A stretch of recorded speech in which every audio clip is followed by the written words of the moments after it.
Good afternoon students. अब तक हमने पढ़ा था history and generation of computer. आज हम पढ़ते हैं components of a computer system.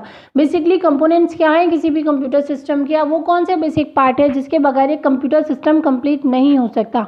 तो इन कंप्यूटर सिस्टम में कंपोनेंट्स ऑफ कंप्यूटर सिस्टम में आज हम पढ़ेंगे 3 different unit of a computer, that is input unit का सेंट्रल प्रोसेसिंग यूनिट जिसको हम सीपीयू भी बोल सकते हैं, और आउटपुट यूनिट। तो every computer system have the 3 basic components that are input unit, CPU unit and output unit. तो जैसे कि डायग्राम में आप देख सकते हो, इनपुट यूनिट से डेटा गया प्रोसेसिंग यूनिट के पास या सीपीयू के पास। ये जो प्रोसेस है और स्टोरेज है दोनों मिलके एक कंप्लीट सीपीयू बनाते हैं।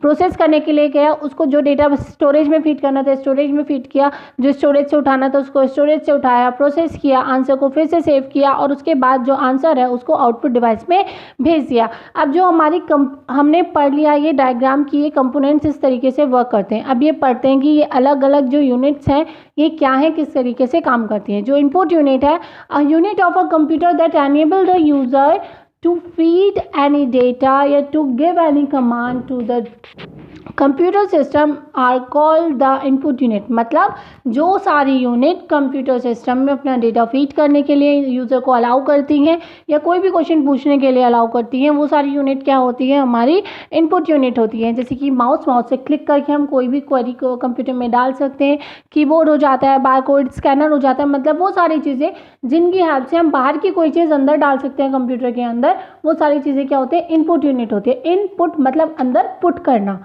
ठीक है। अब क्या आता है हमारा सीपीयू। सीपीयू बेसिकली क्या होता है, it is the brain of a computer. सबको पता होगा जो कंप्यूटर में सारा काम करता है वो सीपीयू ही करता है। तो ये क्या होता है, जब भी इनपुट रिसीव करता है इनपुट यूनिट से तो उसको प्रोसेस करता है इंस्ट्रक्शन के अकॉर्डिंग, और जो आंसर आता है उसको आउटपुट यूनिट में भेज देता है।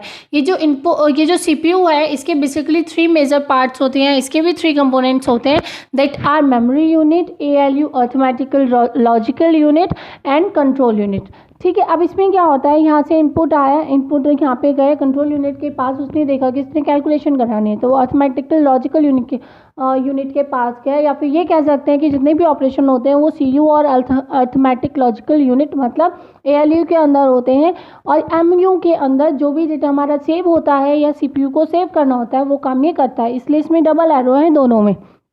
उसके बाद जब सारा प्रोसेस हो जाता है और आउटपुट मिलता है, वो आउटपुट को मेमोरी यूनिट में सेव कर देता है ताकि उसको आगे ये काम दोबारा करने की ज़रूरत ही ना पड़े। और उसके बाद वो डेटा किसको भेज देता है, आउटपुट यूनिट को भेज देता है। आउटपुट यूनिट क्या करती है, जो भी डेटा हमारा सीपीयू प्रोसेस करता है वो डेटा को क्या करती है, यूज़र को डिस्प्ले कर देती है कि भाई तुमने जो क्वेश्चन पूछा था उसका आंसर हमें ऐसे मिला, ठीक है। तो उसी तरीके से output unit are the devices that display the answer processed by the CPU for that input are called the output units.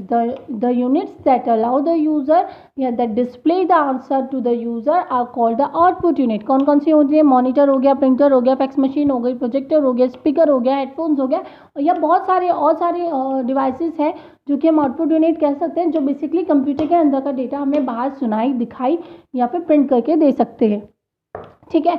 ये एक डायग्राम है जो अब तक की जो मैंने आपको पढ़ाया है उसकी समरी है। इनपुट यूनिट डेटा को क्या करती है, डालती है सीपीयू के अंदर। सीपीयू क्या करता है, उस डेटा को इंस्ट्रक्शन के अकॉर्डिंग क्या करता है, प्रोसेस करता है। उसके बाद आंसर किसे दे देता है, आउटपुट यूनिट को दे देता है, और इस तरीके से कोई भी एक क्वेरी कंप्लीट हो जाती है। अगर किसी भी कंप्यूटर सिस्टम में इन तीनों कंपोनेंट्स के अलावा कोई भी इन तीनों कंपोनेंट्स में से एक भी कंपोनेंट मिसिंग होगा तो वो कंप्यूटर सिस्टम प्रॉपर्ली वर्क नहीं कर पाएगा, ठीक है।